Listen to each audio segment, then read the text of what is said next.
already know somewhere inside you right now, there is something you keep doing, a pattern, a habit, a way of reacting that you know is costing you. You have thought about it maybe 2 a.m. in the morning, in the middle of the night. You have half started a conversation about it in your mind. You have maybe even paid someone to help you to figure it out. And yet, here you are.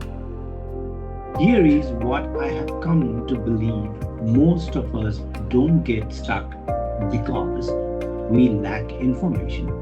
We get stuck because we have five very specific blind spots in this AI era. And nobody in our life is positioned to show them to us clearly.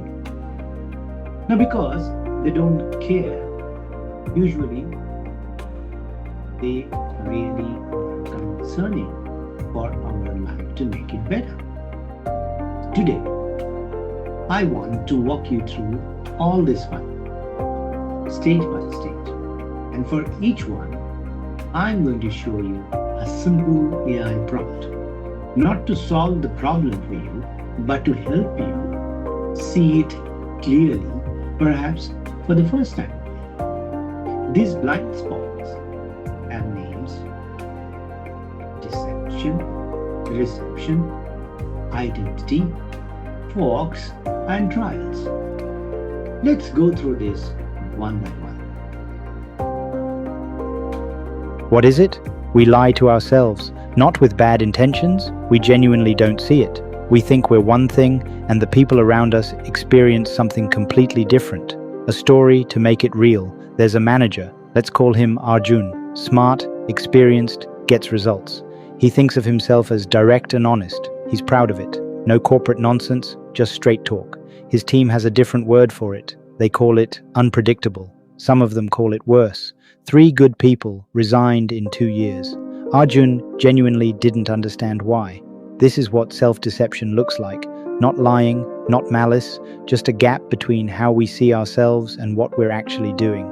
The people closest to Arjun knew, his wife knew, his longtime colleagues knew, but nobody told him clearly, because you don't easily say that to someone who has power over you or who you love. Here's what AI can do. AI has no stake in protecting your feelings. It will ask you the same question 6 times if your first 5 answers don't add up. Now the prompt.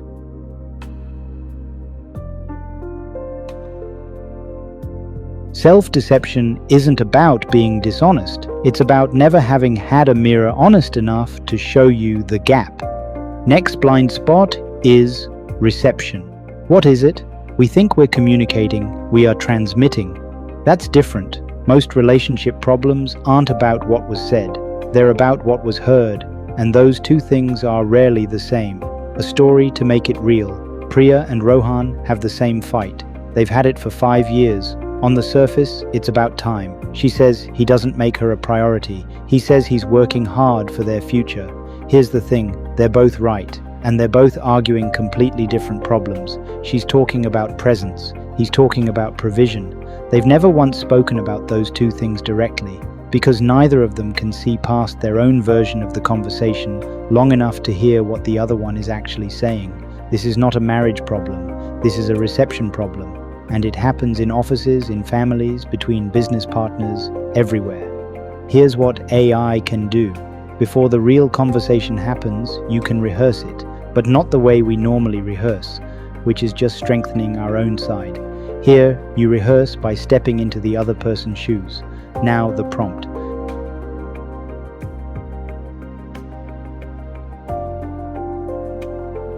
Most of the time, we do not know how to attack the pattern or the person. We go in fighting the wrong battle. This prompt makes sure you understand what the real battle actually is. Blind spot 3 is identity. What is it? We think we know who we are. And for most of our lives, in stable environments, that's fine. But life doesn't stay stable. And when things change, job, role, relationship, chapter, we discover that the identity we've built fits the old version of our life, not the new one.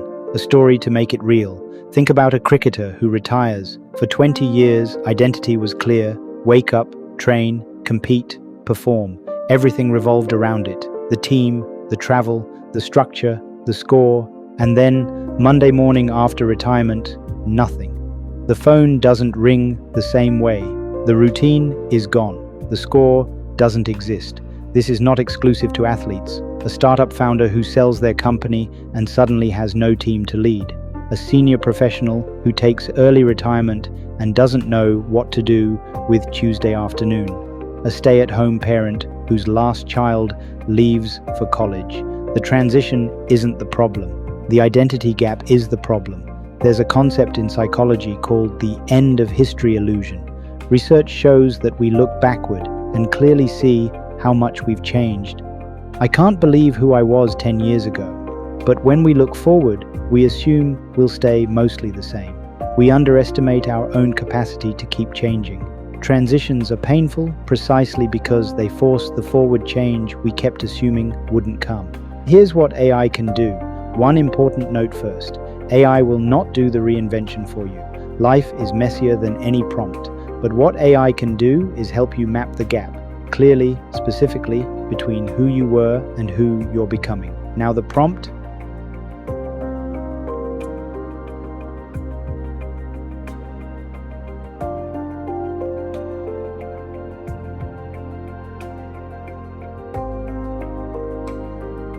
Identity is not your skin. It's the clothes you've been wearing for a long time.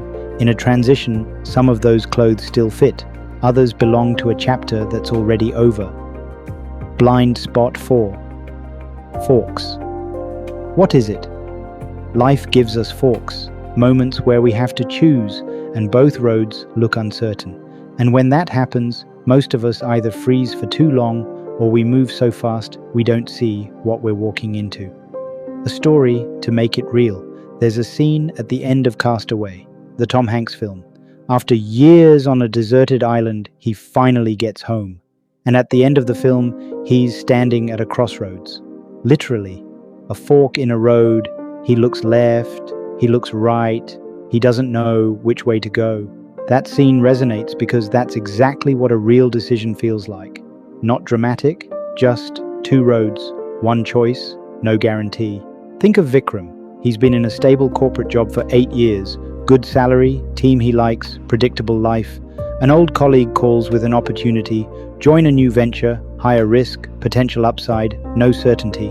Vikram spends 3 months going back and forth. He makes spreadsheets. He talks to his wife every night. He still can't decide. Not because he lacks information, but because he can't think clearly when he's in the middle of the decision. That last question is the one most people skip, and it's the most important. A one-way door is a decision you cannot easily reverse. Shutting down a business, moving your family to another country, ending a long relationship. These deserve careful, slow thinking. A two-way door is a decision that feels permanent but isn't. Taking a new job, starting a side project, trying a new market. If it doesn't work, you can come back. These deserve faster, more experimental thinking. The trouble is we treat two-way doors like one-way doors and lose years agonizing over decisions that were always reversible. And we treat one-way doors like two-way doors and walk through them without looking. Here's what AI can do. The tool here is called a pre-mortem. Before you make the decision, you imagine it's already gone wrong, and you work backward. It sounds strange. It works because it forces you to see clearly before you're committed. Now, the prompt.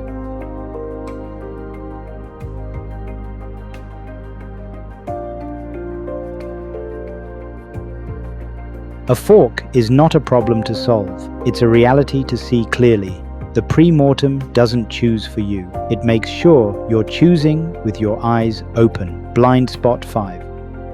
Trials. What is it? Something goes wrong. It could be a failure at work, a relationship that ends, a business that didn't make it, a moment where we let someone down. The event passes, but the story we build around it, that often stays for years, a story to make it real. Mira was let go from a company she had given 7 years to. It happened suddenly, a restructuring, a phone call, a box of things from her desk. 3 years later, she's in a better role, earning more, genuinely happier. But in job interviews, in quiet moments, she still replays that day. She still wonders what she could have done differently. She still carries a version of the story that says, "I wasn't good enough." The event, the layoff, was one day. The suffering has been 3 years. And here's the important distinction. Do not always trust the story other people tell you about what happened. Especially in professional setbacks, people will have their own version, their own angle, their own reason for what they say. Validate the situation for yourself. Separate the facts from the interpretations, yours and theirs. Here's what AI can do.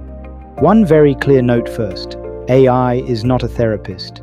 If you are going through something genuinely heavy, grief, trauma, a mental health crisis, please talk to an actual human. A counselor, a friend, your family. That matters more than any prompt. But for the everyday weight, the story you're still carrying that has become bigger than the event itself, AI can be a useful debrief partner. Not because it's wise, because it's neutral. It won't dramatize the story. It won't make you feel worse by over-sympathizing. It will just hold the facts and help you see which parts are real and which parts you've been adding. What usually happens when people use this prompt, honestly, is something simple. They realize the event was real and hard, but the part that's been eating at them, this means I'm a failure, this means I'm not enough. That part they added, and they can, if they choose to, put it down. Now, the prompt.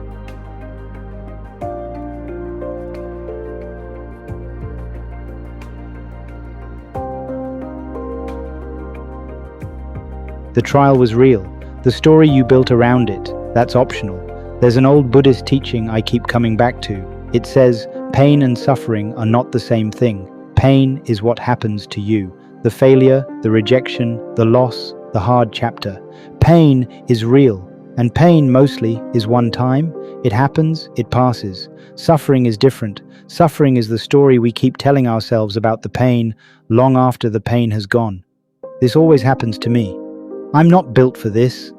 Things will never be different. That story, we can carry it for years, decades sometimes. The Buddhist teaching doesn't say don't feel pain. It says notice when you've moved from the pain, which was real, into the story, which you're writing, and try gently to move forward. Pain is mostly one time. Suffering is the story we keep telling ourselves later. These 5 blind spots, deception, reception, identity, forks, trials, are all versions of the same underlying thing, a gap between what's actually happening and what we're telling ourselves about it. AI won't close that gap for you. No tool will, but it can hold up a mirror, one with no feelings to protect, no relationship to manage, no reason to soften the truth, and let you look. What you do with what you see, that's yours. Here's what I'd ask you to do after this video. Pick one of the 5, just one. The one that felt most like you were being described rather than explained to. Try the prompt, honestly. Not to feel better about yourself, to see more clearly. Happy to share more insights. Stay tuned. Thank you.